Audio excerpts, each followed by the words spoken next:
Hello दोस्तों, UPPCS 2025 और 2024 ये 2 साल के हम पेपर्स देख चुके हैं इन प्रीवियस वीडियोस। आज हम देखने वाले हैं 2019 से लेकर 23 तक के क्वेश्चंस। तो एक एक करके फटाफट देखते हैं कि यूपीपीसीएस में किस तरीके के क्वेश्चंस पॉलिटी में से पास्ट में पूछे जा चुके हैं। Rural sanitation strategy launched by ministry of जल शक्ति इन सितंबर 2019 is for what period of time? किस टाइम पीरियड के लिए है? तो 10 साल की स्ट्रेटेजी है, 2019 से लेकर 29। तो मिनिस्ट्री ऑफ रूरल डेवलपमेंट के अंदर, सॉरी, मिनिस्ट्री ऑफ जल शक्ति के अंदर department of drinking water and sanitation है, वो इस पर्टिकुलर स्ट्रेटेजी को चलाता है, रूरल सैनिटेशन स्ट्रेटेजी को। और इसका फोकस है कि गांव में स्वच्छ भारत मिशन ग्रामीण के हिसाब से काम कराया जाए। ठीक है। Next, central institute of Indian languages, इनमें से कौन से शहर में central institute of Indian languages है? आंसर है मैसूर, कर्नाटक में। तो central institute of Indian languages, this was established in July 1969। 1969 में इसकी स्थापना हुई थी। और इस पर्टिकुलर इवेंट के या इस पर्टिकुलर वेन्यू के बारे में आपको बस ये फैक्ट पता होना चाहिए, दैट्स इट। उसके बाद सिविल रजिस्ट्रेशन सिस्टम, भारत में civil registration system legally mandatory करता है बर्थ और डेथ इवेंट्स को कितने दिनों के अंदर रजिस्टर करने के लिए? The answer is B, 21 days. तो आप ऐसा कर सकते हैं कि जब स्क्रीन पे क्वेश्चन आता है तो आप वीडियो पॉज करें और उसे अटेम्प्ट करने की कोशिश करें। तो सिविल रजिस्ट्रेशन सिस्टम के अंदर, जो भारत के अंदर registration of birth and death act के तहत चलाया जाता है, 2023 में इसके अंदर नए रूल्स भी आए थे। तो इसमें आपको 21 डेज के अंदर अंदर अपना बर्थ या डेथ रजिस्टर करवाना होता है, अपना मींस अपने फैमिली के अंदर। नेशनल फैमिली हेल्थ सर्वे 5 यानी 5th राउंड जो कंडक्ट किया गया था, उसमें क्या मेजर नहीं किया गया? The answer is C, HIV test. तो एचआईवी टेस्ट उसके अंदर मेजर नहीं किया गया था। 5th राउंड था ये, और इसके अंदर बहुत सारी नई नई चीजों को पढ़ा गया था। अब आप अगले साल के पेपर के लिए नेशनल फैमिली हेल्थ सर्वे राउंड 6 इसके बारे में जरूर पढ़िएगा, क्योंकि इसकी फैक्ट शीट जो है वो रिलीज हो चुकी है। Fact sheet has been released. Fact sheet में बहुत सारी चीजें मिसिंग है। फॉर एग्जांपल, पिछली बार नेशनल फैमिली हेल्थ सर्वे ने अनीमिया का डेटा दिया था, इस बार वो अनीमिया का डेटा नहीं दे रहा है। तो प्लीज इस तरीके के क्वेश्चन आप 2026 के यूपी पीसीएस में भी एक्सपेक्ट कर सकते हैं। तो बेसिकली हमारा यूपी पीसीएस का फाउंडेशन कोर्स भी है, क्रैश कोर्स भी है प्रीलिम्स के लिए। जरूर आप हमारी वेबसाइट विजिट कीजिए www.sleepyclasses.com, www.sleepyclasses.com। वहां पे जाएंगे तो आपको हमारा स्टेट्स के अंदर यूपीपीसीएस का प्रोग्राम मिलेगा, जिसमें प्रीलिम्स क्रैश कोर्स भी अवेलेबल है और prelims cum mains foundation course भी अवेलेबल है। अगला सवाल, which of the following DBS यानी direct benefit scheme got the Guinness book of world record as world's largest DBS? अब आज के समय में ज्यादा रेलेवेंट नहीं है क्वेश्चन, क्योंकि 6 साल पुराना है, लेकिन सही जवाब है पहल। पहल एक ऐसी स्कीम थी जो एलपीजी सब्सिडी प्रोवाइड करती थी। तो इसमें basically Guinness book of world record को इसमें रिकॉर्ड मिला था कि 12.5 करोड़ हाउस होल्ड्स को कैश ट्रांसफर इसके अंदर प्रोवाइड किया गया। तो पहल की सब्सिडी मिलने के लिए एप्लीकेंट्स को बैंक अकाउंट होना चाहिए। एप्लीकेंट्स का एलपीजी सिलेंडर तो मार्केट प्राइस पे ही मिलेगा, लेकिन उसके प्राइस में सब्सिडी यानी कि कम पैसा सरकार ट्रांसफर करेगी। तो सब्सिडी का अमाउंट वेरी करता है। पहले वन टाइम एडवांस मिला था इसमें, उसके बाद इस सब्सिडी को नंबर ऑफ सिलेंडर्स के हिसाब से डिवाइड कर दिया जाता है पूरे साल में। इसके बाद नेक्स्ट क्वेश्चन, इनमें से टेनेंसी रिफॉर्म की बात करें तो टेनेंसी रिफॉर्म इनमें से किन चीजों से जुड़े हैं? द आंसर इज तीनों से। रेंट को रेगुलेट करना, टेन्योर की सिक्योरिटी और टेनेंट्स को ओनरशिप देना। बेसिकली टेनेंसी रिफॉर्म्स भारत में लैंड रिफॉर्म्स का ही एक सब कैटेगरी है। लैंड रिफॉर्म्स की सब कैटेगरी है। जब देश आजाद हुआ तो देश के नेताओं ने, खासतौर पे उस वक्त की पॉलिटिकल पार्टीज ने ये डिसाइड किया था कि एग्रीकल्चर के अंदर अगर हमें रिफॉर्म लाना है तो सबसे पहले हमें लैंड रिफॉर्म्स करने पड़ेंगे। इन लैंड रिफॉर्म्स में पहला रिफॉर्म था जमींदारी सिस्टम को अबॉलिश करना, खत्म करना। दूसरा रिफॉर्म था लैंड सीलिंग के कानून बनाना। लैंड सीलिंग का मतलब है कि एक व्यक्ति के नाम पे कितने हेक्टेयर लैंड हो सकता है, एरिया हो सकता है, उसके रिलेटेड कानून बनाना, लॉज बनाना। उसके बाद जो सीलिंग सरप्लस लैंड है वो लैंडलेस लोगों में रीडिस्ट्रीब्यूट करना। और आखिर में था टेनेंसी में रिफॉर्म लेके आना। टेनेंट्स यानी कि जो रेंट दे के जो रेंट दे के जमीन पे खेती करते हैं उनके रेंट, इनके टेन्योर को मानते हुए कि हाँ भाई उनको 10 साल हो गए हैं, 5 साल हो गए हैं खेती करते हुए, वो जमीन उनके नाम पे देना। तो कॉन्फर्मेंट ऑफ ओनरशिप, टेन्योर की सिक्योरिटी कि आपको एविक्ट ना कर दिया जाए आपकी जमीन से, और रेंट रेगुलेशन, तीनों ही इसका हिस्सा है। नेक्स्ट, इनमें से किसमें आपको ये प्रोविजन दिखता है? Provisions for protection and improvement of environment and safeguarding forest and wildlife. तो एनवायरनमेंट को प्रोटेक्ट करने के लिए, फॉरेस्ट और वाइल्ड लाइफ को सेफगार्ड करने के लिए आपको इनमें से किसमें प्रावधान दिखते हैं? सही जवाब है दोनों, ए और बी में, डीपीएसपी में भी और फंडामेंटल ड्यूटीज में भी। आर्टिकल 48 ए कहता है दैट स्टेट की जिम्मेदारी है कि वो इंप्रूवमेंट ऑफ एनवायरनमेंट करेगा, वाइल्ड लाइफ को सेफगार्ड करेगा। ये ओरिजिनल कॉन्स्टिट्यूशन में नहीं था, ये 42nd कॉन्स्टिट्यूशनल अमेंडमेंट एक्ट 1976 से डीपीएसपी में ऐड किया गया। फंडामेंटल ड्यूटीज की बात करें तो फंडामेंटल ड्यूटीज में article 51 A clause number G ये कहता है कि it shall be the duty of every citizen to protect and improve the natural environment, this includes forest, lake, rivers and wildlife. तो इसका मतलब है कि आपको फंडामेंटल ड्यूटीज में भी नजर आएगी ये चीज, और आपको डीपीएसपी में भी नजर आएगी। विद रेफरेंस टू पंचायत, इनमें से कौन सी स्टेटमेंट्स करेक्ट है? 3 स्टेटमेंट में से करेक्ट स्टेटमेंट बतानी है। 50% seat shall be reserved for the women of SC/ST category, 50% की तो बात ही नहीं है, 1/3 सीट्स की बात। ग्राम सभा is a body consistent of all persons living in the village, बिल्कुल भी नहीं जी। ऑल पर्संस के अंदर 18 साल से कम लोग भी आ जाएंगे, यानी जो नॉन वोटर्स हैं वो भी आ जाएंगे, लेकिन ग्राम सभा में तो सिर्फ उस पर्टिकुलर विलेज के वोटर्स आते हैं जिनका वोटर लिस्ट में नाम है। There will be a panchayat at intermediate level, ये सही। इसका मतलब करेक्ट स्टेटमेंट निकालनी तो D3 only is the correct answer. जब आप 73rd 74th अमेंडमेंट पढ़ते हैं तो उसकी हर एक डिटेल को बारीकी से पढ़िएगा। मैं अपने क्रैश कोर्स के अंदर ये क्लासेस बहुत डिटेल में पढ़ाता हूं। अब नेक्स्ट क्वेश्चन, मजदूर किसान शक्ति संगठन सोशल मूवमेंट कौन से कानून के साथ जुड़ा है? तो सही जवाब है right to information act, RTI act.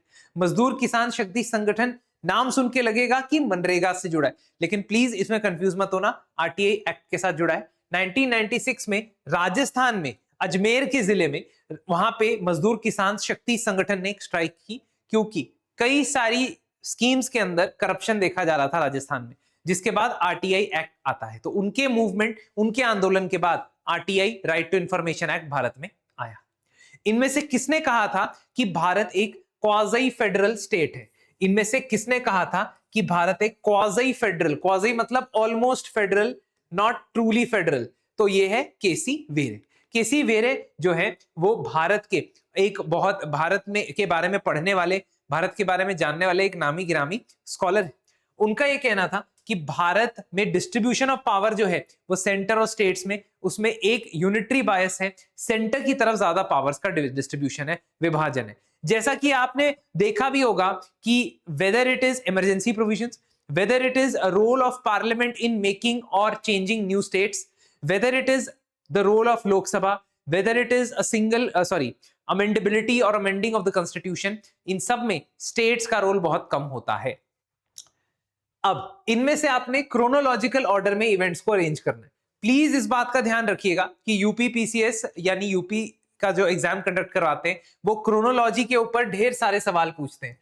पिछले जो मैंने 2 इयर्स के पेपर डिस्कस किए थे, साल 2024 और 2025, उसमें भी ढेर सारे क्वेश्चंस क्रोनोलॉजी के थे। खास तौर पे जब आप इतिहास पढ़ोगे, हिस्ट्री पढ़ोगे, इस बात का ध्यान रखिएगा। तो क्रोनोलॉजिकली आपने अरेंज करना है इनमें, तो ये क्रोनोलॉजिकली ही अरेंज्ड है, ये चीजें क्रोनोलॉजिकली ही अरेंज्ड है, 1, 2, 3 एंड 4। तो महाराजा हरि सिंह ने इंस्ट्रूमेंट ऑफ एक्सेशन साइन किया 26 अक्टूबर 1947 को। उसके बाद भारत ने कॉन्स्टिट्यूएंट असेंबली ने कॉन्स्टिट्यूशन अडॉप्ट किया और इन्फोर्स किया 26 जनवरी 1950 को। कॉन्स्टिट्यूएंट असेंबली ने, ठीक है, इस जम्मू एंड कश्मीर की कॉन्स्टिट्यूएंट असेंबली ने भारत के संविधान को अडॉप्ट किया ऑन 1950, और उसके बाद जब new constitution of J&K came into force in 1956। इसलिए जो यहां पे सीक्वेंस दिया गया था क्वेश्चन में, वही सीक्वेंस सही सीक्वेंस है, 1, 2, 3, 4। 2 स्टेटमेंट दी गई हैं और दोनों स्टेटमेंट में रिलेशन बताना है। पहली statement, supreme court of India has exclusive jurisdiction regarding constitutional validity of central laws. ये बड़ा इंटरेस्टिंग क्वेश्चन है, अगर पॉलिटी को ढंग से पढ़ा है तो आप इसका आंसर दे सकते हो। यानी पार्लियामेंट के बनाए गए कानून या सेंटर के द्वारा बनाए गए कानून पे क्या की कॉन्स्टिट्यूशनल वैलिडिटी को चेक करने के लिए क्या सुप्रीम कोर्ट के पास एक्सक्लूसिव ज्यूरिसडिक्शन? नहीं जी। Even high court can declare that a law made by parliament is unconstitutional. तो इसका मतलब यह है कि ये एक्सक्लूसिव ज्यूरिसडिक्शन नहीं है। दूसरा, supreme court is the guardian of the Indian constitution. ये स्टेटमेंट अपने आप में सही है, तो पहली स्टेटमेंट गलत है, दूसरी स्टेटमेंट सही है। सही आंसर है डी। तो पहले क्या होता था? पहले आर्टिकल 131A हमारे संविधान में ऐड किया गया था। आर्टिकल 131A हमारे संविधान में 42nd अमेंडमेंट से ऐड किया गया था। ये इमरजेंसी का समय था। इस इमरजेंसी के समय में ये पावर सुप्रीम कोर्ट को एक्सक्लूसिवली दे दी गई थी, लेकिन फिर 43rd अमेंडमेंट के जरिए 43rd अमेंडमेंट 1977 के जरिए इस पावर को वापस ले लिया गया था। मतलब वापस इन द सेंस कि हाई कोर्ट भी किसी पार्लियामेंट्री लॉ की कॉन्स्टिट्यूशनल वैलिडिटी चेक कर सकता है। ठीक है। नेशनल पंचायती राज डे भारत में कौन सी डेट को मनाया जाता है? काफी आसान सवाल है ये। डी 24 अप्रैल को।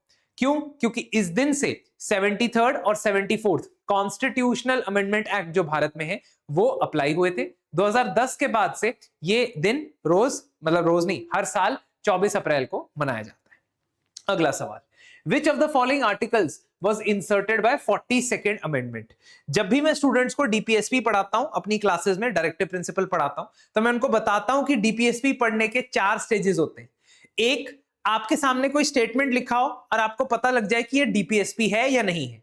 दूसरा, आपके सामने कोई स्टेटमेंट लिखा हो और आपको पता चल जाए कि ये डीपीएसपी है और ये आर्टिकल है। तीसरा, आपके सामने आर्टिकल लिखा हो, आर्टिकल नंबर 44, 43, 47, और आप उसका डीपीएसपी बता सको कि इसमें क्या लिखा है। और चौथा लेवल होता है कि जब आप ये भी बता सको कि ये डीपीएसपी ओरिजिनल कॉन्स्टिट्यूशन में था या नहीं था, अगर नहीं था तो कौन से अमेंडमेंट से आया। तो 4th लेवल ऑफ लर्निंग आपको यहां पे डीपीएसपी की समझनी पड़ेगी। तो इनमें से कौन सा 42nd अमेंडमेंट से आया था? Answer is 43A, 43A, capital A. ठीक है। तो 43A कॉन्स्टिट्यूशन का पार्ट नहीं था, 42nd अमेंडमेंट से इसे ऐड किया गया था। 43A में लिखा क्या है? 43A में लिखा है that state will have to secure the participation of worker in management of industry. Industry की मैनेजमेंट में वर्कर की पार्टिसिपेशन होनी पड़ेगी, ये लिखा है 43 में। ठीक है, 43A में। ठीक है।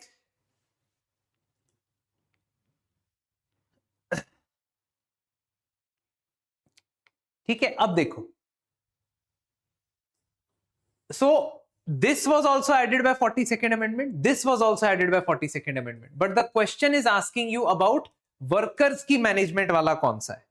क्वेश्चन आपसे क्या पूछ रहा है? वर्कर्स की मैनेजमेंट वाला कौन सा आर्टिकल है? तो वर्कर्स की मैनेजमेंट वाला ये, तो कहने को तो ये दोनों 42nd अमेंडमेंट से आए थे, लेकिन वर्कर्स की मैनेजमेंट से जुड़ा आर्टिकल है 43A, इसीलिए D is the correct answer. What is the legal nature of the preamble of the constitution? Bharat के कंस्टिट्यूशन के संविधान के प्रियम्बल का लीगल स्टेटस क्या है? क्या वो एनफोर्सेबल है? नहीं। क्या वो नॉट एनफोर्सेबल है? ना। It may be enforceable in special circumstances. ठीक है, yes, C is the answer. ठीक है, बी आंसर नहीं है, यहां पे गलत है, सी इज द आंसर। क्यों? क्योंकि स्पेशल सर्कमस्टांसेस का मतलब ये हुआ कि in combination with other enforceable parts, अगर संविधान में कोई और ऐसा पार्ट है जिसको एनफोर्स किया जा सकता है, उसके साथ कंबाइन करके आप प्रियम्बल को एनफोर्स कर सकते हो। सी इज द आंसर, बी नहीं है। विच of the following is correct about the heading of article 162? संविधान में आर्टिकल 162 है, उसके बारे में सही स्टेटमेंट क्या है? वो मतलब वो किस चीज से डील करता है? क्या वो executive power of the state से डील करता है? क्या वो गवर्नर के ऑफिस की कंडीशन से डील करता है? क्या वो टर्म ऑफ द गवर्नर से डील करता है? क्या वो एक्सटेंशन ऑफ एग्जीक्यूटिव पावर से डील करता है? तो आंसर इज डी। देखो 162, extent of executive power of the state, यानी स्टेट गवर्नमेंट की या स्टेट की एग्जीक्यूटिव पावर कहां तक अप्लाई करती है, इससे रिलेटेड। आर्टिकल 158 रिलेटेड है कंडीशंस ऑफ गवर्नर्स ऑफिस से। ठीक है, आर्टिकल 156 रिलेटेड है टर्म ऑफ द गवर्नर, कि कितने टर्म के लिए, कितने कार्यकाल के लिए गवर्नर आएंगे। ठीक है, so these are the relevant articles. एक बार गवर्नर, प्रेसिडेंट, इन सब के आर्टिकल आपको जरूर रिवाइज करने चाहिए। ठीक है, नेक्स्ट क्वेश्चन, ये तो शायद हिस्ट्री का आ गया। विच of the following is a nodal institution for development of SDG in India? Bharat में एसडीजी को, एसडीजीज को, सस्टेनेबल डेवलपमेंट्स के लिए मैनेजमेंट कौन करता है, मॉनिटरिंग कौन करता है? नीति आयोग। भारत का नीति आयोग प्लानिंग कमीशन की रिप्लेसमेंट 2015 में आया था। ठीक है, लिस्ट को मैच करना है आपने, you have to match the list with particular year of their launch. ठीक है, तो इनमें से जो ये लिस्ट है, national programme for blindness control, integrated child development scheme, leprosy eradication and rural health mission, तो आपने सही तरीके से मैच किया होपफुली। ठीक है, तो national programme for blindness control ये 1976 में आता है, इंटीग्रेटेड चाइल्ड डेवलपमेंट स्कीम 1975 में आता है, बाद में इसके अंदर anganwadi services, mid day meals, ये सब इंक्लूड होने शुरू हुए।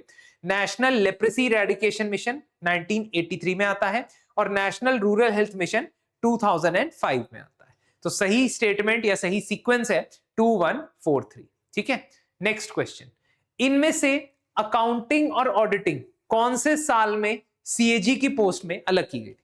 तो भारत में एक कंट्रोलर एंड ऑडिटर जनरल नाम की कॉन्स्टिट्यूशनल पोजीशन है, सीएजी नाम की एक कॉन्स्टिट्यूशनल पोजीशन है। इस कॉन्स्टिट्यूशनल पोजीशन में से कंट्रोलर का आइडिया, सॉरी, अकाउंटिंग की जो रिस्पॉन्सिबिलिटीज हैं वो अलग कर दी गई थी। सेंट्रल गवर्नमेंट के अकाउंट्स की, अकाउंटिंग की रिस्पॉन्सिबिलिटी अलग कर दी गई थी। ये कौन से साल में हुआ था? ये हुआ था 1976 में, जब सीएजी अमेंडमेंट एक्ट आया था। तो बेसिकली होता यह है कि सीएजी का काम फाइनल ऑडिट करना होता है गवर्नमेंट के बहुत सारे अकाउंट्स का, लेकिन इससे पहले वो अकाउंटिंग का काम भी करता था, सेंट्रल गवर्नमेंट के लिए अकाउंट कीपिंग का काम भी करता है, लेकिन अब वो कंट्रोलर जनरल ऑफ अकाउंट्स के जरिए होता है। इसलिए 1976 में आप देखोगे कि ये फंक्शन, ये पावर उससे छीन ली गई थी। दो स्टेटमेंट्स बताई गई हैं, वंस अगेन, एजर्शन और रीजन। एजर्शन यानी कि स्टेटमेंट, रीजन मतलब उसका कारण।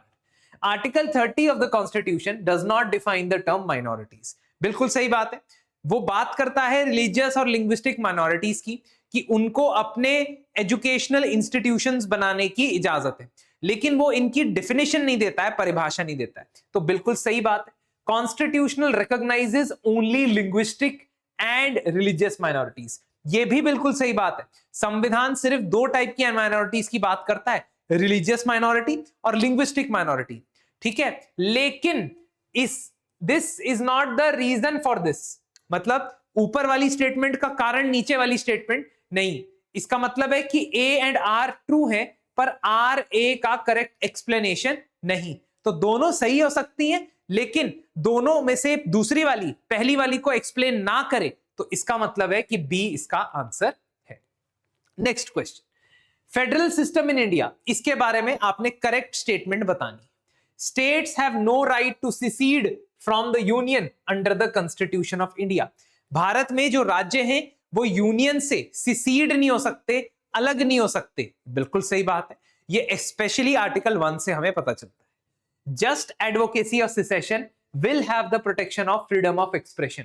अगर आप एडवोकेसी करते हो सिसेशन की, तो क्या ये फ्रीडम ऑफ स्पीच के अंदर आप कर सकते हो? मतलब अगर आप ये आइडियाज भी प्रोपोगेट करते हो स्पीचेस में, डॉक्यूमेंट्स में, गानों में, और कहते हो हमें अलग हो जाना चाहिए इंडिया से, जस्ट ये लगता है कि दिस इज जस्टफुल, न्यायपूर्ण तरीके से हम कह रहे हैं कि हमें इंडिया से अलग होना है, क्या ये भी पॉसिबिलिटी है? नो, ये भी पॉसिबिलिटी नहीं है। Freedom of speech and expression, because it is a fundamental right, but it is subject to a lot of reasonable restrictions, and one of the reasonable restrictions is sovereignty and integrity of India. तो अगर आप reasonable restrictions को violate करते हुए speech देते हो, तो आप ये claim नहीं कर सकते हो कि ये मेरा fundamental right है। इसलिए सिर्फ पहली statement सही है और दूसरी statement है गलत है। अब आपने बताना है कि इनमें से जो union list, state list, concurrent list का मैचिंग होता है, तो आपने बताना है कि इनमें से कौन सा करेक्टली मैच नहीं है। तो पब्लिक हेल्थ और सैनिटेशन स्टेट लिस्ट में आता है, जी हां बिल्कुल। सेंसस यूनियन लिस्ट में आता है, जी हां बिल्कुल, तभी सेंसस यूनियन कराता है। Allocation of seats in council of states यानी राज्यसभा सेकंड शेड्यूल में आता है, नहीं जी, ये गलत है। ये आता है संविधान के 4th शेड्यूल में। 2nd शेड्यूल में तो आता है emoluments and allowances of several constitutional and legal positions. ठीक है, next question. 11th schedule of the constitution में कितनी items? 11th schedule and 12th schedule both were added by 73rd and 74th Constitutional Amendment Act respectively, where 73rd Constitutional Amendment Act ने बोला कि पंचायती राज institutions के लिए हम इंक्लूड करना चाहते हैं आर्टिकल्स, वहीं 74th ने बोला कि हम अर्बन लोकल बॉडीज बनाना चाहते हैं, we want to make urban local bodies, जिस वजह से आपने दो लिस्ट भी बनाई। लिस्ट नंबर 1 में 29 आइटम्स रखे जो 11th शेड्यूल में है, लिस्ट नंबर 2 में 18 आइटम्स रखी जो 12th शेड्यूल में है, और ये कहा कि states can devolve the functions related to those items to the local bodies. इसलिए इसका आंसर क्या है? इसका answer is C. Next question, PMO के बारे में सवाल पूछा है आपसे, बिल्कुल सीधा साधा सवाल। Prime minister office, prime minister office का मतलब ये नहीं है कि प्राइम मिनिस्टर की पोस्ट कब आई थी, ना जी। प्राइम मिनिस्टर ऑफिस का मतलब है, अभी हम पीएमओ कहते हैं तो पीएम का जो स्टाफ है, जो उनके सेक्रेटरीज वगैरह है, उनका रोल पूछा गया है। तो क्या 1977 में आया था? बिल्कुल। क्या ये कैबिनेट सेक्रेटरी के द्वारा हेड किया जाता है? नहीं, पीएमओ हेड किया जाता है प्रिंसिपल सेक्रेटरी के द्वारा, प्रिंसिपल सेक्रेटरी के द्वारा। तो पीएमओ पहले बुलाया जाता था प्राइम मिनिस्टर सेक्रेटेरिएट, पहले इसको बुलाया था प्राइम मिनिस्टर सेक्रेटेरिएट, फिर इसको बुलाया जाने लगा पीएमओ। कब? 1977 में। कब? जब मोरारजी देसाई प्राइम मिनिस्टर बने देश के। तो इसीलिए पहली स्टेटमेंट सही है, लेकिन दूसरी स्टेटमेंट गलत है, क्योंकि पीएमओ के जो हेड होते हैं सिविल सर्वेंट, वो होते हैं प्रिंसिपल सेक्रेटरी, नॉट कैबसेक। अब आपसे नेक्स्ट सवाल पूछा है, 6th schedule of the constitution इनमें से किसमें लगता है? इनमें से कौन से स्टेट में 6th शेड्यूल लगता है? त्रिपुरा में, सिक्किम में, नागालैंड में, या all of the above? Correct answer is a, Tripura. तो आसाम, मेघालय, त्रिपुरा, मिजोरम, ये 4 स्टेट्स है जिसमें कॉन्स्टिट्यूशन का 6th शेड्यूल अप्लाई होता है, जिससे वो लोग अपने स्टेट्स में ऑटोनॉमस डिस्ट्रिक्ट काउंसिल्स और ऑटोनॉमस रीजनल काउंसिल्स बना सकते हैं। 6th शेड्यूल और 5th शेड्यूल में बहुत फुर्सत से अपने फाउंडेशन और प्रीलिम्स क्रैश दोनों लेक्चर्स में मैं डिस्कस करता हूं, दोनों क्लासेस में मैं डिस्कस करता हूं। हमारी वेबसाइट पे जाइए, वहां पे यूपीपीसीएस के लिए आपको प्रीलिम्स क्रैश कोर्स या प्रीलिम्स कोर्स भी मिलेगा, और मेंस प्लस प्रीलिम्स यानी फाउंडेशन कोर्स भी मिलेगा, जो कि मुझे लगता है कि जीएस के पर्सपेक्टिव से बहुत फ्रूटफुल रहेगा। आप लोग सिर्फ प्री को क्लियर करने के मकसद से तो नहीं आते हो, आप चाहते हो कि आपकी एग्जाम के स्टेज के अंदर रैंक्स आए, उसके लिए मेंस बहुत ज्यादा जरूरी हो जाता है। नेक्स्ट सवाल, which of the following is not correctly matched? आपसे रिट्स के बारे में पूछा गया है, आर्टिकल 32 और आर्टिकल 226 जो है हमारे संविधान का, उसमें रिट के बारे में बात हुई है। आपको करेक्टली मैच जो नहीं है वो बतानी है। तो इसको देख के, habeas corpus to have the body of, ये तो सही है। मैंडेमस कमांड, ये सही है। को वारंटो बाय व्हाट अथॉरिटी, ये सही है। बट प्रोहिबिशन का मतलब सर्टिफाइड नहीं होता है। क्यों? क्योंकि उसके लिए 5वीं रिट है जिसका नाम है सर्टियोरारी। तो सर्टियोरारी और प्रोहिबिशन की रिट, ये दोनों रिट यानी कि ये दोनों डायरेक्शंस कोर्ट के द्वारा दिए जाते हैं टू द लोअर कोर्ट। अपने से निचली अदालत को ये रिट इशू की जा सकती है। प्रोहिबिशन की रिट में जो प्रोसीडिंग्स हो रही होती है उसको रोक दिया जाता है, लेकिन सर्टियोरारी की रिट में जो प्रोसीडिंग्स हो रही होती है या तो उनको कैंसिल कर देते हैं, क्वाश कर देते हैं, या उसको अपने पास ट्रांसफर कर देते हैं, या उसको रेलेवेंट कोर्ट के पास ट्रांसफर कर देते हैं, मतलब किसी तीसरे कोर्ट के पास ट्रांसफर कर देते हैं। तो प्रोहिबिशन सर्टिफाइड होना नहीं होता है, प्रोहिबिशन होता है टू स्टॉप। नेक्स्ट सवाल, भारत के संविधान के कौन से आर्टिकल में मनी बिल की डेफिनेशन लिखी है, परिभाषा लिखी है? तो द आंसर इज 110। आर्टिकल 109 में क्या लिखा है फिर? Special procedure to pass money bill. Money bill को पास करने का स्पेशल प्रोसीजर क्या है, ये लिखा है आर्टिकल 109 में, लेकिन आर्टिकल 110 में उसकी परिभाषा लिखी है, उसकी डेफिनेशन लिखी है। नेक्स्ट, इनमें से कौन सा article contingency fund of India से रिलेटेड है? ठीक है, अब हम 2020 के क्वेश्चंस पे आ गए हैं, यूपीपीसीएस 2020 के क्वेश्चंस पे। इनमें से कौन सा article contingency fund of India से जुड़ा है? तो हमारे कॉन्स्टिट्यूशन के अंदर 3 फंड्स की बात होती है, consolidated fund of India, public account of India and contingency fund of India. अगर हम बात करते हैं कंसोलिडेटेड फंड ऑफ इंडिया, और पब्लिक अकाउंट ऑफ इंडिया, इसके बारे में बताया गया है आर्टिकल 266 में, 266 में। और कंटिजेंसी फंड ऑफ इंडिया, इसके बारे में कहां बताया गया दोस्तों? 267, 267। So the correct answer is C, 267। Next question, UP में ये एक योजना लॉन्च की गई थी, तो किन के रिलीजियस ट्रैवल के लिए वो योजना थी? देखो नाम से आपको लग रहा होगा कि एल्डरली के लिए है, लेकिन ये लेबरर्स के लिए थी। ठीक है, तो workers in 6.5 lakh commercial establishments, है ना, तो इन लेबरर्स के लिए रिलीजियस ट्रैवल करवाना था।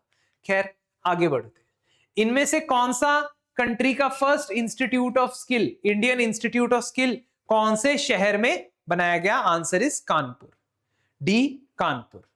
ठीक है, next, who among the following person said fundamental rights are a pledge and a pact to the civilised world? Bharat में जो फंडामेंटल राइट्स का चैप्टर है, पार्ट 3 है, वो सिविलाइज्ड वर्ल्ड को एक प्लेज है, एक पैक्ट है, ये कहा था डॉक्टर एस राधाकृष्णन ने। डॉक्टर एस राधाकृष्णन भारत के पहले उपराष्ट्रपति थे और दूसरे राष्ट्रपति थे। ठीक है, इसके बाद which constitutional amendment act reduce the voting age from 21 years to 18 years? इनमें से कौन सा कॉन्स्टिट्यूशनल अमेंडमेंट था जिसने वोटिंग एज को 21 साल से 18 साल तक लेके आया? दैट इज 60 कौन सा?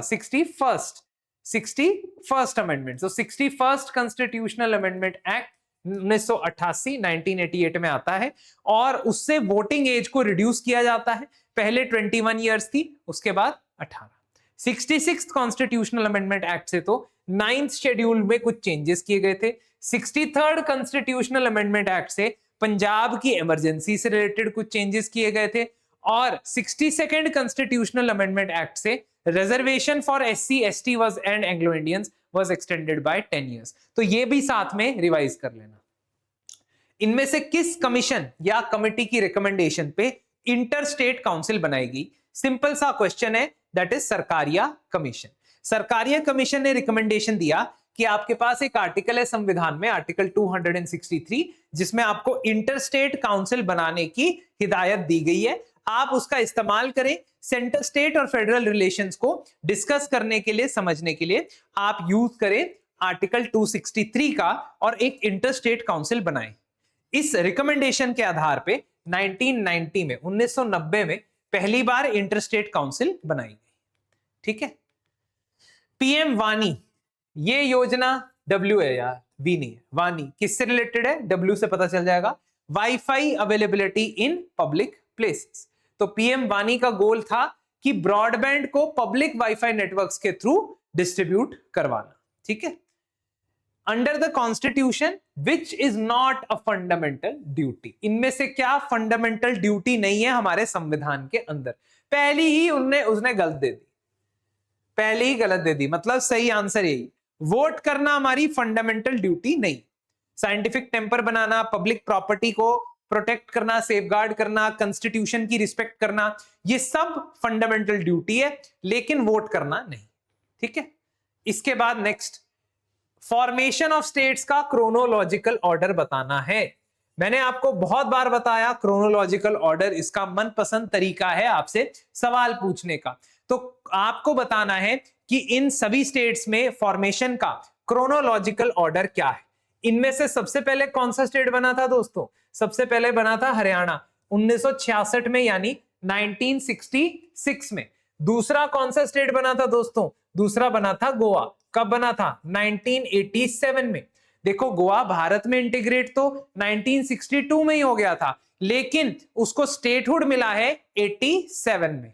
उसके बाद झारखंड को स्टेटहुड कब मिला? 2000 में, इन द ईयर 2000, जब झारखंड, छत्तीसगढ़ और उत्तराखंड, उत्तरांचल उस वक्त, ये 3 स्टेट बने। और तेलंगाना लेटेस्ट था इसमें 2014 में स्टेट।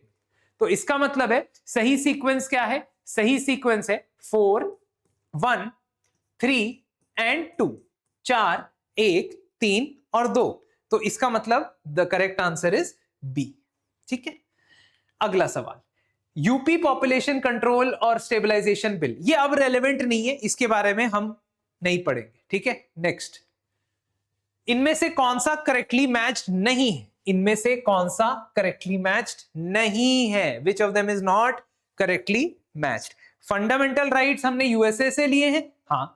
डीपीएसपी हमने आयरलैंड या आयरिश कॉन्स्टिट्यूशन से लिया है, हाँ। Residual powers of the centre हमने ऑस्ट्रेलिया से लिया है, या इमरजेंसी पावर्स हमने जर्मनी से लिया है। सो सही है ये एक्चुअली हमने कनाडा से, कैनेडियन कॉन्स्टिट्यूशन से हमने बोरो किया है, कैनेडियन कॉन्स्टिट्यूशन से हमने बोरो किया है। तो आप देख रहे होंगे कि हर एक टाइप के सब्जेक्ट, हर एक टाइप के टॉपिक में से एक एक दो दो सवाल यूपी पीसीएस में पूछा जा रहा है, ठीक है। नेक्स्ट क्वेश्चन है public account committee. Public account committee इनमें से क्या स्क्रूटनाइज करती है? पब्लिक अकाउंट कमेटी इनमें से कौन से रिपोर्ट्स को पढ़ती है और उस पर रिपोर्ट बनाती है? सही जवाब है ए, रिपोर्ट ऑफ सीएजी। सीएजी की रिपोर्ट्स को पब्लिक अकाउंट कमेटी पढ़ती है, पब्लिक अकाउंट कमेटी सीएजी की रिपोर्ट्स को पढ़ती है, ठीक है। Next, which of the following bills can not be first introduced in Rajya Sabha? Rajya Sabha में इनमें से कौन सा ऐसा टाइप का बिल है जो पहले आप राज्यसभा में नहीं इंट्रोड्यूस कर सकते, आपको लोकसभा में ही इंट्रोड्यूस करना पड़ेगा? तो सही जवाब है मनी बिल। बाकी सभी बिल्स आप राज्यसभा में इंट्रोड्यूस कर सकते हो, लेकिन मनी बिल को आप सबसे पहले लोकसभा के अंदर ही इंट्रोड्यूस कर सकते हो। मनी बिल को लेके जो स्पेशल प्रोसीजर है वो संविधान के आर्टिकल 109 में लिखा गया है। इसमें यह बताया गया है कि मनी बिल को सिर्फ और सिर्फ लोकसभा में ही इंट्रोड्यूस किया जा सकता है। मनी बिल को प्रेसिडेंट की प्रायर रिकमेंडेशन से ही इंट्रोड्यूस किया जा सकता है। मनी बिल को लेकर राज्यसभा रिजेक्ट या अमेंड नहीं कर सकती। मनी बिल रिजेक्ट या अमेंड नहीं कर सकती। It has to send only recommendations. उसे सिर्फ सुझाव देने हैं, रिकमेंडेशंस देने हैं, और ये रिकमेंडेशंस देके अगर 14 दिन के अंदर, 14 डेज के अंदर अंदर अगर राज्यसभा उस पर रिस्पॉन्स नहीं देता है, अगर राज्यसभा उस पर रिस्पॉन्स नहीं देता है, ठीक है, तो आपको मनी बिल पास मान लिया जाएगा। It will be deemed to be passed, ठीक है। 0R, भारत के पार्लियामेंट में 0R क्या होता है? क्या first hour of the session 0R होता है? नहीं। क्वेश्चन आर से पहले जो आर होता है वो 0R होता है? नहीं, क्योंकि क्वेश्चन आर से ही दिन शुरू होता है।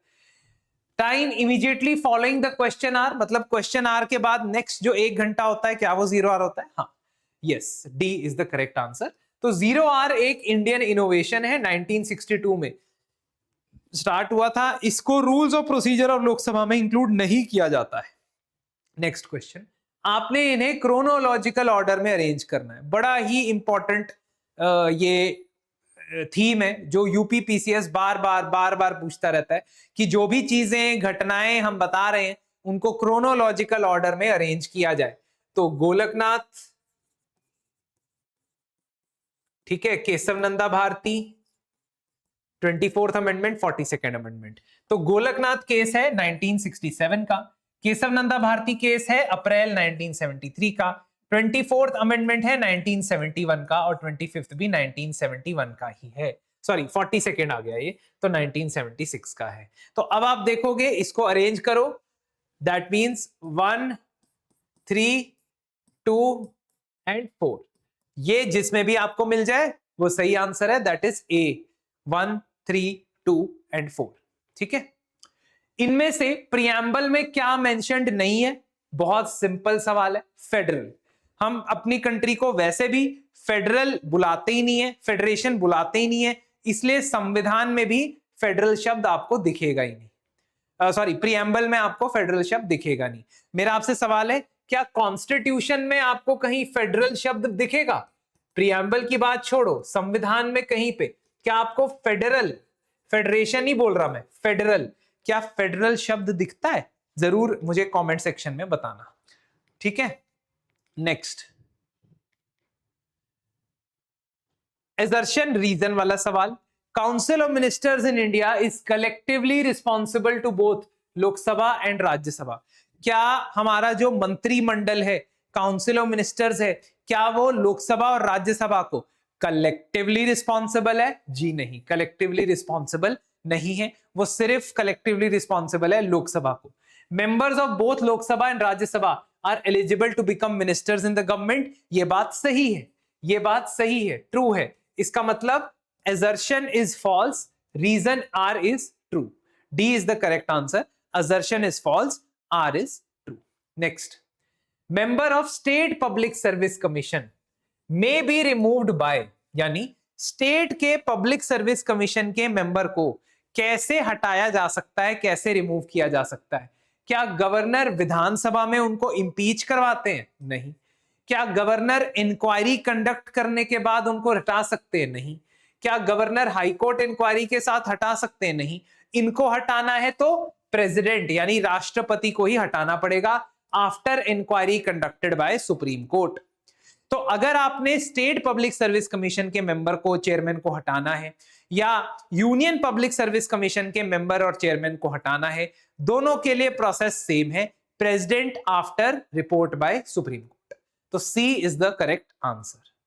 अगला सवाल है अगला सवाल है, ये तो हिस्ट्री का आ गया, sorry. Sukumar Sen was the first chief election commissioner of India and Rama Devi was the first woman chief election commissioner of India. ये दोनों स्टेटमेंट सही, ठीक है। तो वीएस रमा देवी कुछ दिनों के लिए हमारी चीफ इलेक्शन कमिश्नर बनी थी। सुकुमार सेन पहले चीफ इलेक्शन कमिश्नर थे आजाद भारत के, ठीक है।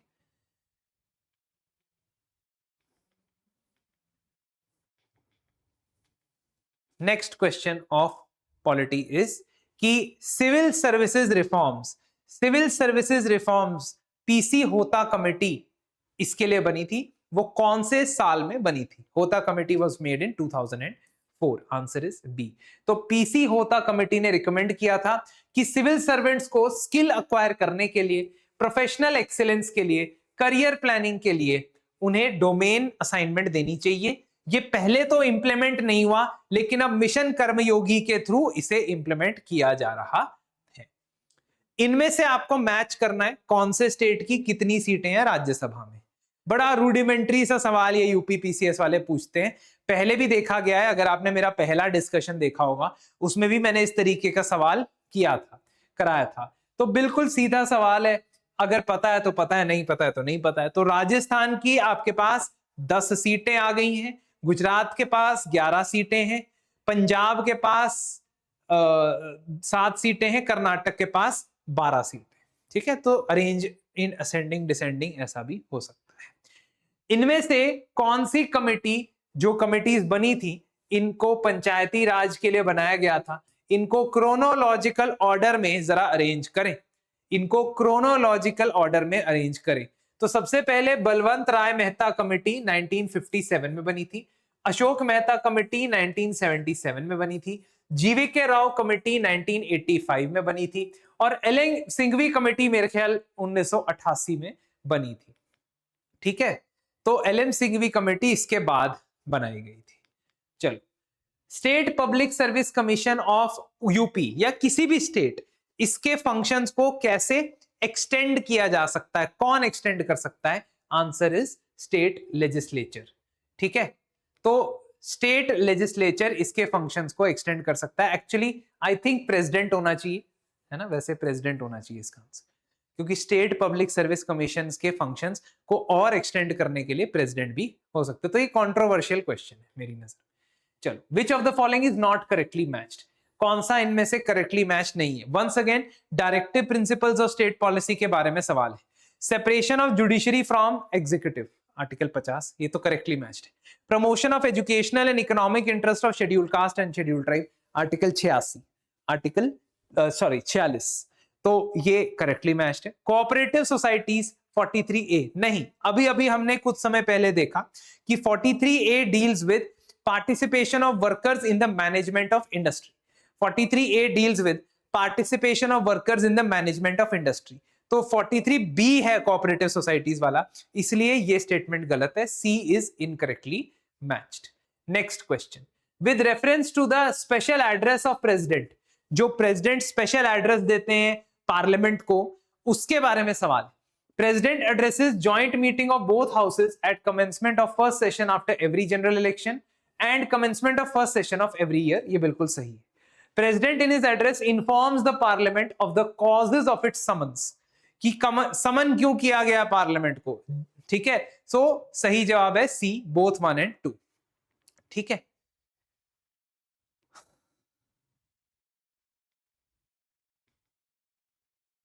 The President of India determines the qualification of chairman members of Finance Commission. Finance commission के मेंबर्स की क्या क्वालिफिकेशन है, क्या चाहिए उनकी रिक्वायरमेंट, वो प्रेसिडेंट डिसाइड करते? नहीं सर, वो प्रेसिडेंट नहीं डिसाइड करते, प्रेसिडेंट नहीं डिसाइड करते। That is decided in the act, कानून के अंदर वो डिसाइड होता है, फाइनेंस कमीशन एक्ट के अंदर।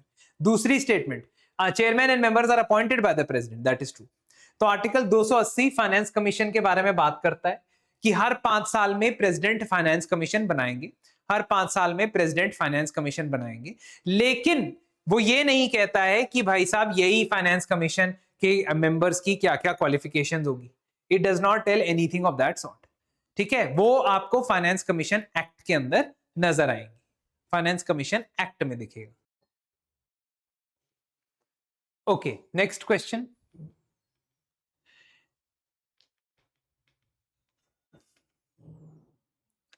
इनमें से राइट टू एजुकेशन, इनमें से right to education fundamental rights में कैसे इंक्लूड किया गया है, कौन से अमेंडमेंट से इंक्लूड किया गया है? सही जवाब है सी, 86th कॉन्स्टिट्यूशनल अमेंडमेंट एक्ट। तो बहुत सिंपल है ये, 86th कॉन्स्टिट्यूशनल अमेंडमेंट एक्ट से आर्टिकल 21A के अंदर राइट टू एजुकेशन को फंडामेंटल राइट बनाया गया। इससे पहले सुप्रीम कोर्ट की 2 केसेस के अंदर इंपॉर्टेंट जजमेंट्स थी। एक थी Unni Krishnan versus state of Andhra Pradesh और दूसरी थी Mohini Jain versus state of Karnataka. इन 2 जजमेंट्स के अंदर सुप्रीम कोर्ट ने कहा था कि आपके जो फंडामेंटल राइट्स हैं उसमें राइट टू एजुकेशन भी आना चाहिए, लेकिन सभी के लिए नहीं, only 6 to 14 years of children. इसके बाद next, which of the following pairs is not correctly matched? The clear cut obsession of legislative assembly में कितने मेंबर्स हैं, राज्यसभा में उनके कितने मेंबर्स हैं, ये बार बार पूछता है। तो ये एक हिंट है कि आप इसको एग्जाम से पहले थोड़ा देख के जाइएगा। मणिपुर 62, मणिपुर 62 नहीं है, बल्कि मणिपुर में बेसिकली आपके पास 30 सीटें होती हैं, ठीक है। तो आप मणिपुर को देखोगे तो मणिपुर के अंदर हाउस की स्ट्रेंथ जो है 60 सीटें होती है। Joint public service commission for 2 or more states can be established bye. Joint public service commission अगर मुझे बनाना पड़ेगा, जॉइंट पब्लिक सर्विस कमीशन अगर मुझे बनाना पड़ेगा तो कौन बना सकता है JPS, joint public service commission? Parliament, कानून बना के, parliament by making a law, ठीक है। तो वैसे जॉइंट पब्लिक सर्विस कमीशन का प्रावधान जो है, प्रोविजन जो है, वो कॉन्स्टिट्यूशन के अंदर है, लेकिन it has not been created. It can be created if parliament passes a law. अगर पार्लियामेंट कानून पास करे तो वो क्रिएट हो सकता है। बेसिक स्ट्रक्चर की डॉक्ट्रिन कौन से केस में आई थी? बहुत ही सिंपल क्वेश्चन है, सभी स्टूडेंट पॉलिटी के जानते हैं। ए, केशव नंदा भारती केस के अंदर बेसिक स्ट्रक्चर की डॉक्ट्रिन प्रोपाउंड की गई थी। ऑल्दो इससे कुछ सालों पहले जजमेंट्स में इसकी बात होनी शुरू हुई थी कि बेसिक स्ट्रक्चर होना चाहिए, ठीक है। गोलकनाथ केस में बात हुई थी, लेकिन it was not giving the basic structure. 1967 की गोलकनाथ केस में बेसिकली ये बोला गया था कि फंडामेंटल राइट्स आर सैक्रोसैंक्ट, इनको बदला नहीं जा सकता, चेंज नहीं किया जा सकता। R Chitralekha versus state of Mysore, जो ऑप्शंस के अंदर है आई थिंक, हाँ देखो, R Chitralekha versus state of Mysore, इसमें बेसिकली रिजर्वेशन की बात हो रही थी एससी एसटी के लिए प्रोफेशनल कॉलेजेस में। और यूसुफ अब्दुल अजीज वर्सेस स्टेट ऑफ बॉम्बे में बात हुई थी आईपीसी की धारा 497, सेक्शन 497 एडल्ट्री, ठीक है। लेकिन आप देखोगे adultery later on in Joseph shine case supreme court ने इसको डीक्रिमिनलाइज कर दिया था, यानी एडल्ट्री यानी कि इलिसिट रिलेशंस आउटसाइड मैरिज, तो अगर इसमें कोई एंगेज करता है तो उसको कोई क्रिमिनल पनिशमेंट नहीं मिलेगी, ठीक है। नेक्स्ट, स्कीम्स तो पढ़ लो, polity. Next, 73rd amendment is considered watershed in history of local self government, बिल्कुल सही बात है।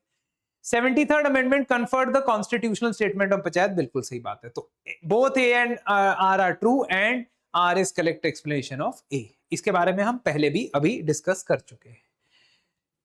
Chronological order of establishment of these political parties, in political parties के बनने की क्रोनोलॉजिकल आपको ऑर्डर बताना है। तो सबसे पहले इनमें से जो है वो अगर आप देखोगे तेलुगु देशम पार्टी 1982 में बनती है, एनटी रामाराव एनटीआर इन्होंने फॉर्म की थी।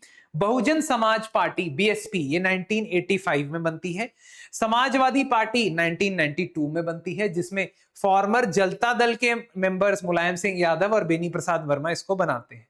और ऑल इंडिया तृणमूल कांग्रेस 1998 में बनती है, जब वो कांग्रेस से ब्रेक अवे हो जाती है, अलग हो जाती है। सीएजी की ऑडिट रिपोर्ट कौन एग्जामिन करता है? The audit report of the CAG is examined bye, कौन एग्जामिन करता है इनमें से? पहले हमने इसको पढ़ा हुआ है, public accounts committee, PAC. PAC का काम क्या है ये पहले पूछा गया, उसके बाद उल्टे तरीके से सवाल पूछा गया। शेड्यूल और उनको मैच करना है। थर्ड शेड्यूल में क्या लिखा है? थर्ड शेड्यूल में ओथ और एफर्मेशन है। फोर्थ शेड्यूल में क्या लिखा है? राज्यसभा की सीटें हैं। सेवेंथ शेड्यूल में क्या लिखा है? सब्जेक्ट्स और पार्लियामेंट एंड स्टेट लेजिस्लेचर। और 8 शेड्यूल में लैंग्वेजेस। याद रखिएगा कि पॉलिटी गवर्नेंस को क्विकली रिवाइज करना है। इनफैक्ट सारे जीएस के सब्जेक्ट्स को अगर क्विकली पढ़ना है तो प्रीलिम्स का क्रैश कोर्स अवेलेबल, लेकिन अगर मेंस के लिए बिल्कुल प्रॉपर तरीके से समझना है ताकि मेंस के अच्छे अच्छे उत्तर लिख सको, आंसर लिख सको, वहां पे डिफरेंस क्रिएट कर सको, तो उसके लिए हमारा फाउंडेशन प्रोग्राम अवेलेबल है। इसके लिए आप हमारी वेबसाइट पे जा सकते हो www.sleepyclasses.com, या कोर्स का जो लिंक है वो डिस्क्रिप्शन में भी लगा होगा, उसको जाके एक बार विजिट करके देखना। Once again this obsession with schedule continues, ठीक है। उसके बाद ये सेम वही चीज की कमिटीज और उनका क्रोनोलॉजिकल ऑर्डर, तभी हमें पीवाईक्यू से आइडिया मिलता है कि किस तरीके से सवाल वो पूछ रहा है, ठीक है। इसको आपने अरेंज करना है इन सीक्वेंशियल ऑर्डर, मतलब संविधान में पहले क्या आता है, फिर क्या आता है, फिर क्या आता है। आप देखोगे पहले ये आता है, फिर सिटीजनशिप आता है, फिर डीपीएसपी आता है, और फिर फंडामेंटल ड्यूटी आता है। यूनियन एंड टेरिटरी पार्ट 1 में है, फंडामेंटल ड्यूटी पार्ट 4A में है, सिटीजनशिप पार्ट 2 में है, और डीपीएसपी पार्ट 3 में, ठीक है। चलो, तो करेक्ट आंसर क्या है? बी 1, 3, 4, 2।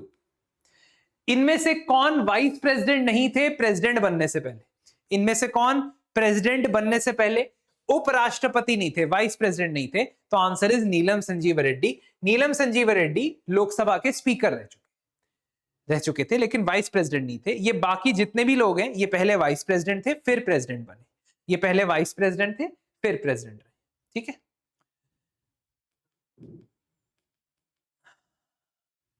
प्रधानमंत्री स्वनिधि स्कीम में टारगेट कौन है? Street vendors. 2021 में ये कोविड के टाइम पे स्कीम आई थी जिसमें 10,000 रुपए का वर्किंग कैपिटल लोन दिया जा रहा था।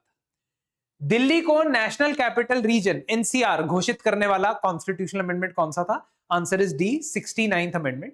69th अमेंडमेंट ने 1992 में ये बताया कि दिल्ली की अलग से गवर्नमेंट होगी। जीएनसीटीडी एक्ट के जरिए उस गवर्नमेंट को बनाया भी गया, और ये कहा गया कि दिल्ली का एक सीएम होगा, एक काउंसिल ऑफ मिनिस्टर होगा जिसमें 7 से ज्यादा मंत्री नहीं हो सकते, और जो लेफ्टिनेंट गवर्नर होंगे दिल्ली के वो इस सीएम और काउंसिल ऑफ मिनिस्टर्स की एडवाइस के हिसाब से काम करेंगे। नेक्स्ट, इनमें से क्या फंडामेंटल ड्यूटी नहीं? तो वंस अगेन उसी चीजों पे घूम फिर के आ जाता है।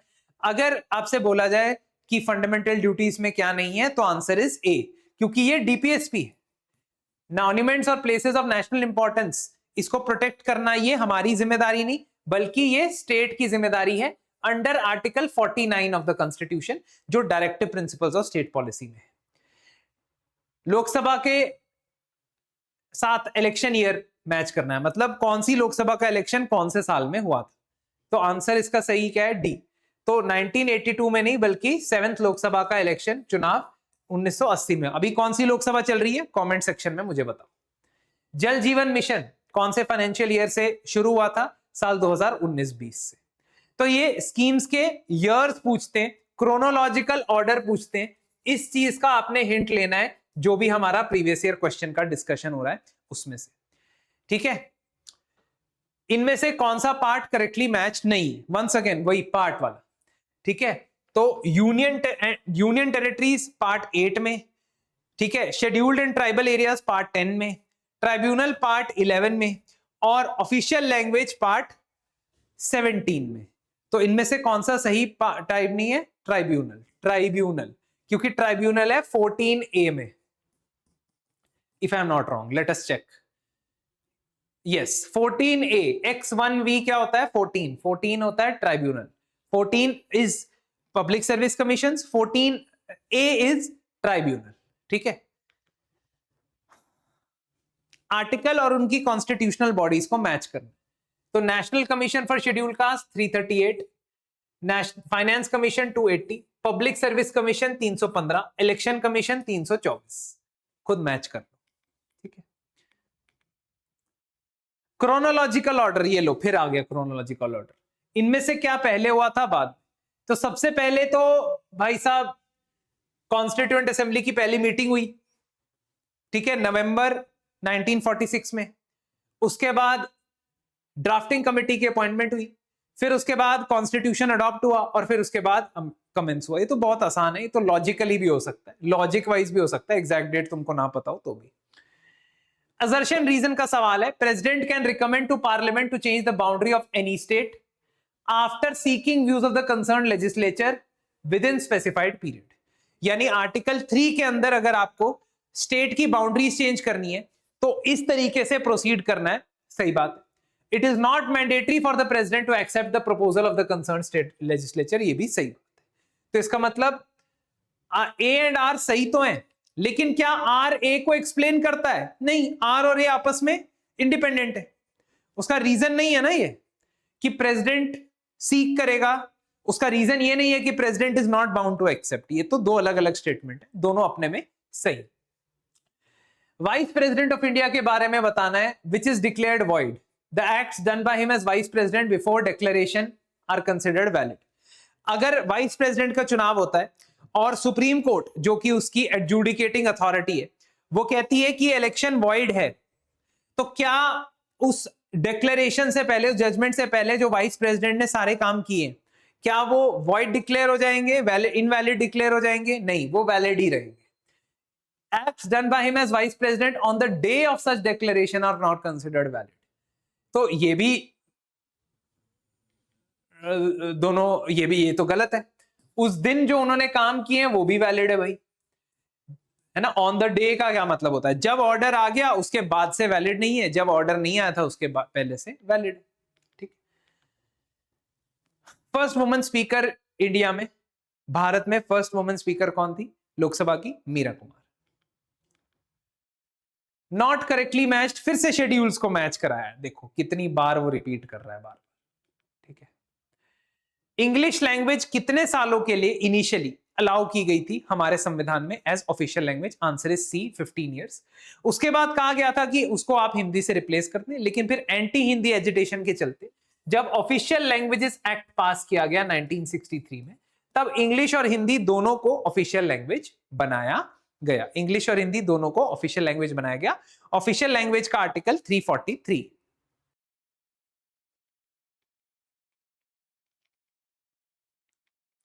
नेक्स्ट सवाल, president is part of parliament. सही बात है। कॉन्स्टिट्यूशन में आर्टिकल 79 देखोगे, वहां पे लिखा है क्लियरली कि parliament consist of Lok Sabha, Rajya Sabha and president of India. तो president is part of parliament, ये सही। Bill passed by 2 houses can not become law without assent of the president, ये सही है। ठीक है, लेकिन आपको रीजनिंग देखनी, तो ये रीजनिंग इसको एक्सप्लेन कर रही है? हाँ कर रही है। ठीक है। With reference to Union Finance Commission, which of the following statement is or are correct? Finance Commission has chairman and 6 members. क्या फाइनेंस कमीशन में चेयरमैन प्लस 6 मेंबर होते हैं? नहीं। क्या अपनी रिपोर्ट ये नीति आयोग को देता है? नहीं भाई, नीति आयोग तो बना 2015 में। फाइनेंस कमीशन का प्रावधान तो कब से हमारे संविधान में, शुरुआत से, तो अपनी रिपोर्ट नीति आयोग को नहीं देता है। Powers of supreme court as far as writ is concern, writ powers के बारे में दोबारा सवाल। सुप्रीम कोर्ट के पास पावर होती है इस तरीके की, habeas corpus, mandamus, prohibition, quo warranto, certiorari, इसकी रिट इशू करने के लिए। पार्लियामेंट में by law empower any other court to exercise within jurisdiction the powers given to supreme court. दोनों ही स्टेटमेंट जो है वो सही है, कॉन्स्टिट्यूशनली दोनों ही स्टेटमेंट सही है आर्टिकल 32 के हिसाब से। With reference to attorney general आपसे सवाल पूछा। अटॉर्नी जनरल आर्टिकल 76 में कॉन्स्टिट्यूशनल पोस्ट है। Person is appointed as AG who is qualified to be appointed as judge of Supreme Court. सही बात है। Attorney general can be remove through same process as supreme court जज? No, इनका removal impeachment से नहीं होता है, सिंपली इनको हटाया जा सकता है। आप इनका टेन्योर बताओ और इनको हटा दो अगर टेन्योर खत्म हो जाए या पहले भी। With reference to the composition of legislative council in a state, मतलब विधान परिषद की जहां तक बात आती है, तो सवाल है legislative council there may not be more than 1/3 members to the total number of members of assembly. तो आपकी विधानसभा में जितने मेंबर है उसका 1/3 से ज्यादा, 1/3 से ज्यादा आपकी लेजिस्लेटिव काउंसिल में नहीं हो सकता। ये सही स्टेटमेंट है। Legislative council must have at least 40 members in it, मतलब मिनिमम नंबर ऑफ मेंबर्स क्या लेजिस्लेटिव काउंसिल के लिए डिफाइंड है? यस, ये defined. With reference to post in parliament secretariat, से पार्लियामेंट सेक्रेटेरिएट की बात की, common post may be created for secretaries, parliament has right to regulate service conditions of secretariat staff. दोनों statement सही। तो राज्यसभा सेक्रेटरी, लोकसभा सेक्रेटरी और इनके कॉमन पोस्ट बनाए जा सकते हैं। आर्टिकल 98 के अंदर बताया गया है कि पार्लियामेंट के सेक्रेटेरिएट के बारे में आप रूल्स बना सकते हो खुद से। ग्राम सभा के बारे में क्या चीज सही नहीं है? Not true. क्या इसके पास powers and functions at village level है जैसे स्टेट लेजिस्लेचर के पास स्टेट लेवल पे है? नहीं। हाँ, its powers are determined by central government. No, ठीक है, its powers will be determined by state government. Why? Because Panchayati Raj and municipality is a state list subject, तो सेंटर उसके पावर्स नहीं बताएगा। पंचायत के इलेक्शंस कौन करवाता है? State election commission under article 243 के। बिल्कुल सीधी सी बात है। स्टेट इलेक्शन कमिश्नर की अपॉइंटमेंट कौन करते हैं? गवर्नर करते हैं। लेकिन इनका रिमूवल वैसे ही हो सकता है जैसे सुप्रीम कोर्ट या हाई कोर्ट के जज का होता है। अशोक मेहता कमेटी की रिकमेंडेशंस के हिसाब से क्या सही है? तो आपसे पूछा गया है a 3-tier system should be replaced by 2-tier system. ये सही है। Block should be first point for decentralisation. नहीं, district should be first point for decentralisation. Supreme court जब रेजिग्नेशन लेटर, सुप्रीम कोर्ट के जज जब रेजिग्नेशन लेटर लिखते हैं तो किसको जमा कराते हैं? चीफ जस्टिस को, ठीक है, सीनियर मोस्ट जज ऑफ सुप्रीम कोर्ट को, प्रेसिडेंट को या प्राइम मिनिस्टर को। याद रखना ये किसी नॉन चीफ जस्टिस की बात हो रही है। तो किसको एड्रेस करते हैं? राष्ट्रपति को, प्रेसिडेंट को। तो president appoints and resignation also goes to the president. Article 20 में इनमें से क्या नहीं? तो आर्टिकल 20 एक फंडामेंटल राइट है जिसमें 3 प्रोटेक्शन मिलती है। No ex post facto law, no double jeopardy and no self incrimination. क्या नहीं है इसमें? प्रोहिबिशन अगेंस्ट टॉर्चर नहीं, that is C. Directive principles और फंडामेंटल ड्यूटीज, इनमें से कौन सा ऐसा प्रावधान है जो दोनों डायरेक्टिव प्रिंसिपल्स में भी है और फंडामेंटल ड्यूटी में? ये हमने पढ़ा भी है, एनवायरनमेंट को प्रोटेक्ट करना। ये डीपीएसपी भी है, ये फंडामेंटल ड्यूटी भी है। पार्लियामेंट की ज्वाइंट सिटिंग के बारे में सवाल है। आर्टिकल 109 ज्वाइंट सिटिंग के बारे में बात करता है इन सर्टेन केसेस। नहीं भाई, आर्टिकल 108 है जो ज्वाइंट सिटिंग के बारे में बात करता है। Speaker presides the joint sitting of 2 houses. Yes, so only 2 is correct. तो इसी के साथ हमारा सेशन समाप्त होता है। होपफुली आपने कुछ चीजें सीखी होंगी, समझी होंगी। अब आपको आइडिया लग गया है कि यूपीपीसीएस में किस तरीके के सवाल पूछे जाते हैं पास्ट में। तो इसलिए पॉलिटी को फैक्चुअल तौर पे बहुत अच्छे से तैयार करके जाइएगा। एक बार वेबसाइट विजिट कीजिएगा, वहां पे यूपीपीसीएस के फाउंडेशन एंड क्रैश कोर्स के लिए आपको कॉम्प्रिहेंसिव तैयारी करवाई जाएगी और साथ ही साथ हर एक स्टेज ऑफ द एग्जाम में आपकी सहायता करने के लिए हम लोग यहां पे रहेंगे। धन्यवाद।